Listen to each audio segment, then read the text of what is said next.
안녕하세요. 류규식의 슬기로운 부모생활입니다. 반갑습니다. 신촌극장 오늘의 영화는 인사이드 아웃입니다. 인사이드 아웃은 픽사가 만든 야심차게 만든 영화라고 할 수 있습니다. 오늘은 좀 많은 부분을 스포일러를 하면서 진행을 할 예정이니까 혹시 이 영화를 안 보신 분들은 잠시 여기서 멈추시고 영화를 보신 다음에 다시 이 영상을 봐주셨으면 좋겠고, 이 영상을 보신 분들은 한번 그때의 기억들을 되살려 가면서 영상을 봐주셨으면 좋겠습니다. 영화 초반에 이제 처음에는 조이라는 그 존재가 내면에서 나타나는데, 이 조이라는 존재는 핵심 감정이죠. 즐거움이라는 감정이 이제 나타나고, 그 다음에 슬픔이라는 감정, 불안, 까칠, 버럭, 이렇게 이제 5개의 감정이 나타나는데, 이 5개의 감정이라는 건 상당히 흥미롭습니다.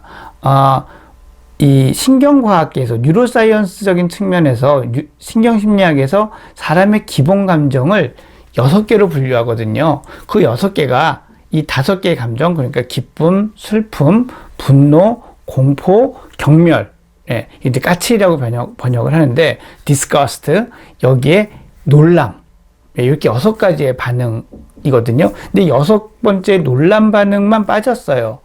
아마 여러 가지 이유가 있겠죠. 근데 의인하기가 어렵다는 것과 놀람을 다 빼고 나면 다른 캐릭터들이 너무 평면적이 되니까 아마 뺀 것 같은데, 이 5가지 핵심 감정이 그대로 어떤 각각의 존재로 나타난다는 점이 제가 보기엔 상당히 인상적이었고요. 근데 이 애니메이션의 갈등의 요소는 스트레스입니다. 이사라는 스트레스, 환경이 변화한다는 스트레스, 이런 것들이 생기는 거죠. 이 애니메이션에서 이제 여러분들이 보시면 아시겠지만 다른 스트레스가 있을 거 하나도 없어요. 그냥 환경이 변했어요. 그리고 변한 환경이 본인이 예상했던 것과 다르고, 그 다른 게 좀 힘드니까 이전과는 다른 반응들이 생기거든요. 거기서 오는 이전과는 다른 행동들이 스트레스로 작용하고, 그 스트레스가 또 나쁜 결과를 낳고, 그게 이전과는 다른 나의 행동들, 결과들, 이런 것들이 막 생기거든요. 그래서 스트레스가 사람의 감정에, 또 그 감정에 의해서 그 다음 행동에 그게 저렇게 영향을 끼친다는 거를 정말 너무 과장스럽지도 않게 잘 보여주고 있어요. 그래서 저는 그 애니메이션의 앞에 부분을 여러분이 잘 보시면은, 아이들이 전학을 간다든지 새로운 학교에 입학을 한다든지 했을 때 저런 과정을 통해서 별일이 없어도 스트레스를 받겠구나라는 걸 이해하시는데 정말 도움이 될 거다라는 생각이 들고, 만약에 실제로 여러분들이 그런 비슷한 경험을 해보신 적이 있다면, 전학이나 아니면 낯선 곳에 가서 경험하는데 어려움을 겪어본 경험이 있다면 정말 공감을 많이 하실 거다라는 생각이 듭니다. 근데 그때 이 5개의 정체성 중에 뭐가 딱 하나 무너지는데, 뭐가 무너지냐면 즐거움에 대한 것들이 딱 무너져요.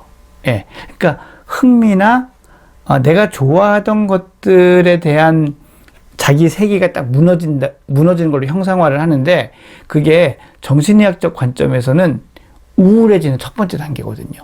우울해지면 뭐 여러 가지 현상들이 생길 수 있지만, 가장 가벼운 데서 먼저 나타나는 게 이때까지 즐거워하던 것들, 흥미를 느끼고 관심을 갖던 것들이 없어지는, 그러니까 줄어드는 거거든요.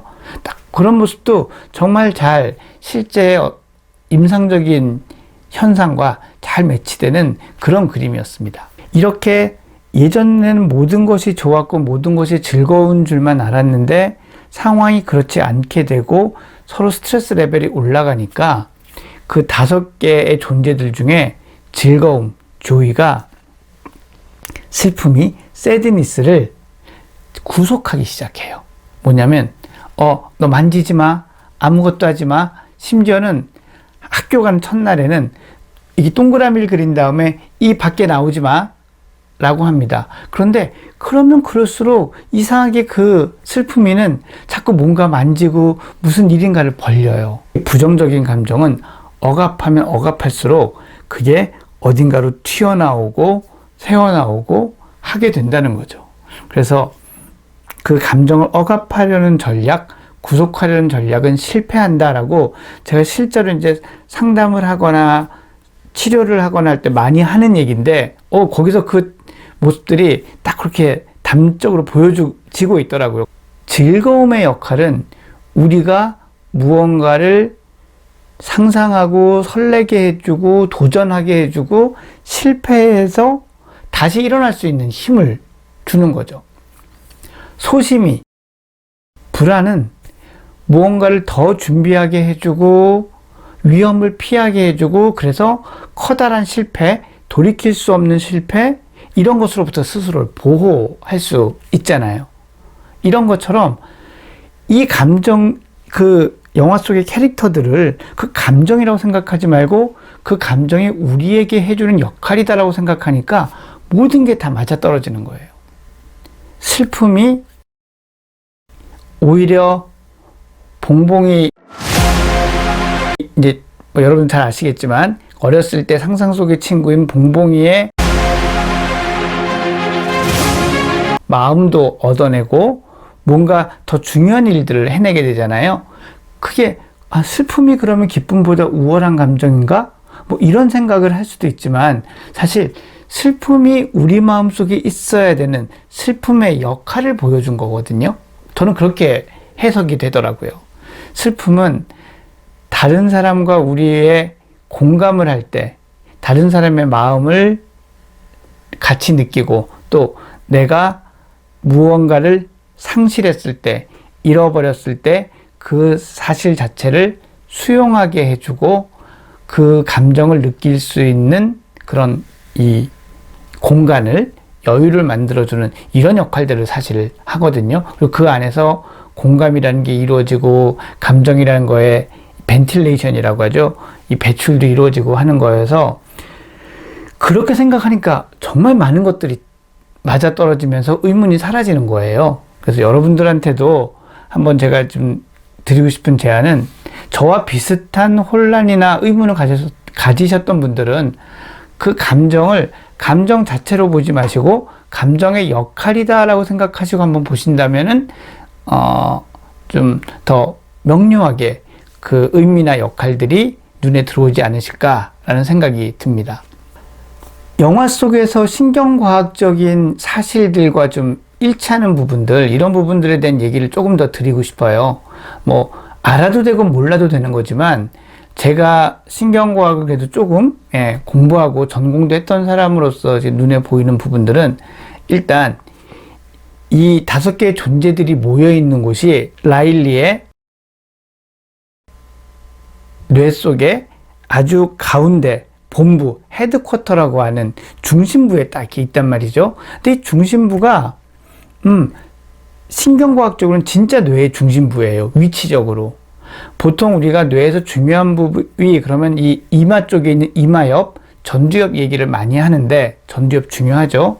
그런데 이 감정적 존재들이, 감정을 담당하는 이 존재들은 우리 뇌의 한가운데, 정말 이렇게 이쪽 축으로도 한가운데, 이쪽 축으로도 한가운데, 이쪽 축으로도 한가운데에 있는 정중앙에 있는 변연계, 영어로 이제 림빅 시스템이라고 하는데, 이 변연계에 있는 신경핵들이 존재하거든요. 뭐 여러분들 많이 들어보셨겠지만, 뭐 아미그달라라든지 히포캠퍼스, 뭐 이런 것들이 있는 요 신경핵의 연결에 의해서 많이 좌우가 되는데, 그 위에 딱 모여 있거든요. 그리고 이 변연계들이 우리 뇌의 뭐 전두엽, 측두엽, 주정엽, 후두엽과 신경회로 연결을 통해서 상호작용을 하면서 그 대뇌 피질들이, 고위 기능을 하는 그 두뇌들이 잘 활동할 수 있도록 연결을 해주는 거거든요. 그래서 그 위치나 그 본부, 헤드쿼터라는 이름도 참 공감이 갔고요. 기쁨이와 슬픔이, 조이와 새드니스가 거기 헤드쿼터에서 이제 튕겨져 나오게 되는데, 그게 나왔을 때 기억 저장소로 이렇게 딱 가게 돼요. 근데 그 기억 저장소가 되게 미로처럼 돼 있거든요. 근데 우리가 흔히 얘기하는 기억 저장소는 해마입니다. 그 본부에서 가장 거리적으로 가까운 곳에 있는 곳이기도 하고, 그 미로처럼 생긴 구조가 이 해마의 모습과 되게 많이 닮아 있어요. 제가 또 예전에 그 연구원으로 있을 때 MRI로 이렇게 그런 해마 이런 대뇌피질 막 그리고 이런 연구도 했었는데 그때 생각도 좀 나면서 저거 참 나름 형상화를 잘했다. 3차원 구조로 그렇다고 막 뇌의 어떤 느낌을 너무 안 내면서 건물같이 정말 세상처럼 그리면서 정말 형상화를 잘했다라는 생각이 들었습니다. 그래서 그런 것들이 되게 인상적이었고 그렇게 막 모험을 하는 와중에 꿈공장에 들어갑니다. 이제 라일리를 깨워야 될 일이 생겨서 이제 꿈공장에 들어가는데 그 꿈공장에서 거기에 이제 꿈을 만드는 감독이 낮에 있었던 일을 가지고 막 이제 그 대본을 가지고 배우들을 지시를 하는데 오늘 낮에 있었던 일들을 막 이랬거든. 그러니까 이렇게 해야 돼 라는 얘기를 하는데 저는 거기서 일단 또 한번 깜짝 놀랐어요. 제가 요 앞까지는 신경과학적 지식만 얘기를 했잖아요. 그런데 거기서는 꿈이 어떤 재료로 만들어지는지에 대한 물론 이것도 신경과학적 지식이지만 심리학적, 정신분석학적 지식도 거기서 나오거든요. 꿈을 만들어지는 3가지 이유 중에 하나인 데이 레지듀, 그날 낮에 있었던 일들의 잔상, 요것도 거기 딱 얘기를 하고요. 나중에 그 영화 보시면 아시겠지만, 애니메이션 보시면 아시겠지만, 거기 또 개입했다가 잡혀가거든요. 잡혀가서 제일 깊은 곳에 딱 갇히는데 거기가 어디냐면 무의식, 깊은 무의식이 갇혀 있는 곳인데 거기가 지하 던전으로 표시가 돼요. 프로이트가 많은 무의식을 얘기하면서 그런 던전, 무덤, 밑에 지하 감옥 같은 이런 표현도 많이 했지만 어쨌건 가장 깊은 곳에 있는 그래서 꺼내어지면은 잠이 깰 수 있는 꿈의 역할은 프로이트가 얘기했지만 잠을 유지하는 거였거든요. 그래서 잠이 깨지 않기 위해 지하 감옥에 놔두는 이런 상징도 정말 거기에 충실하게 하지만 아주 잘 표현하고 있습니다. 그래서 보면 곳곳에 그런 심리학적 정신분석적 상징도 정말 많이 들어 있습니다. 망각이 계곡에서 빠져나오는 과정에서 빙봉이 희생을 하죠. 그러면서 이제 기억에 잊혀져 가죠. 막 그렇게 노래를 부르다가 이제 빠져나오고 하는데 그렇게 이 유년기와의 단절, 돌아갈 수 없는 어린 시절의 추억으로에 대한 향수 이런 것들을 어른들한테 자극을 하기도 하고 막 이 본부로 돌아가는 과정에서 이 예전에 잘 지어져 있었던 건물들이 막 파괴되어 가는 걸 보는데 그게 카드로 만든 집, 옛날에 갖고 놀던 인형으로 만든 궁전이 막 부서지는 것들 이런 장면들이 막 그냥 아무렇지 않게 대사로 툭툭툭툭 나오거든요. 이런 것들도 이 라일리라는 사람이 정신 내적으로 유아기에서 아동기에서 청소년기로 성장하고 그 과정에서 어린 시절과 결별하고 있음을 그런 식으로 보여주고 있어요. 갈등이 봉합되는 거는 조이가 슬픔의 역할이 불필요하지만 있을 수밖에 없는 게 아니라 정말 중요하고 삶에서 깊이를 더해줄 수 있고 다른 사람의 마음을 움직일 수 있고 내 감정을 위로할 수 있는 것이라는 걸 이해하는 이 감정의 복합성을 이해하는 순간서부터라고 할 수 있거든요.